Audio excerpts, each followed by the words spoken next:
anything done to, well, I was gonna say anything done to cause harm, but some people are abusive and they don't realize it. So then it's not really their intention to be abusive, but they could be.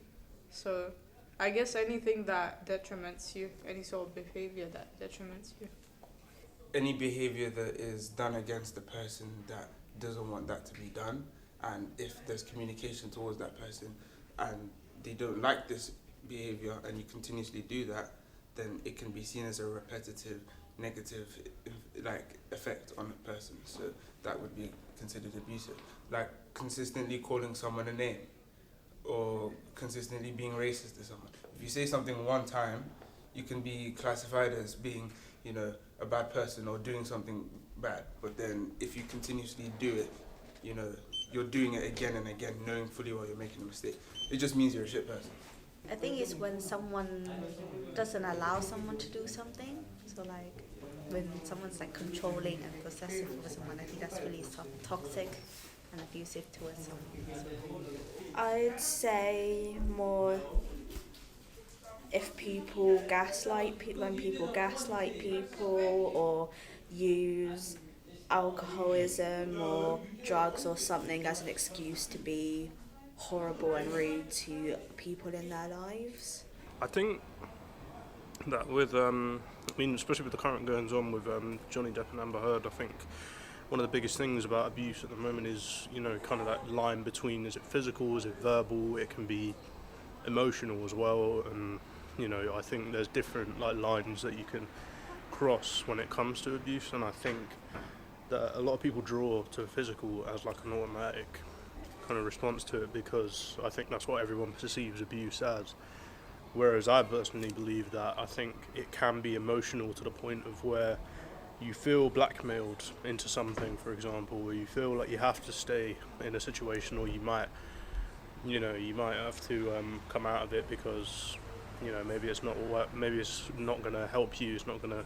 If you leave that relationship, it might leave you in a bad spot or something like that. And I think when people have that blackmailing issue as well, that's the emotional side of it. So I think there's more sides to it than just the physical, and it can start from any point in a relationship. There's very two different categories here. You got verbal abuse, and then you got physical. So yeah, I think just those two.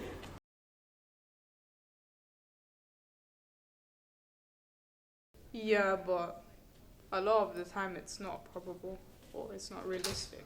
It's changed. Going back to the point that I made, if you do something once or you have, realized that you've made an error and a mistake and you kind of learn from that and you take that as an opportunity to learn and move on from that, yeah, it's a good thing. And I don't really take into consideration or look at those people as bad people because, okay, everyone makes mistakes, but you've kind of seen and those grey areas and you fill them in. If they actually try to change, then I think they can change. But if they just think they're right all the time, what they think they're doing is right, then I don't think they can change. I honestly don't think so.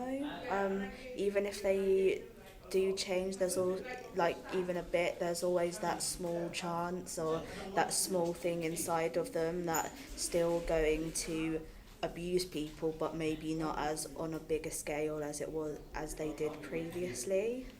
I believe that everyone deserves a second chance, to a degree, and I think that anyone can change with time and with, if they're taught the way to properly behave and kind of how to carry themselves respectfully and how to basically treat another person with enough respect and enough with maturity, and I think everyone's capable of that, and perhaps for the people that have too far gone and are abusers, it might not be the case because they might just be way too far gone at that point to most people, but I believe that they can be brought back into it, but that doesn't exactly resonate with the theme that they should be forgiven in a sense, because I think that anything like that happens in a relationship, that's an immediate sign to say, nah, I need to move on.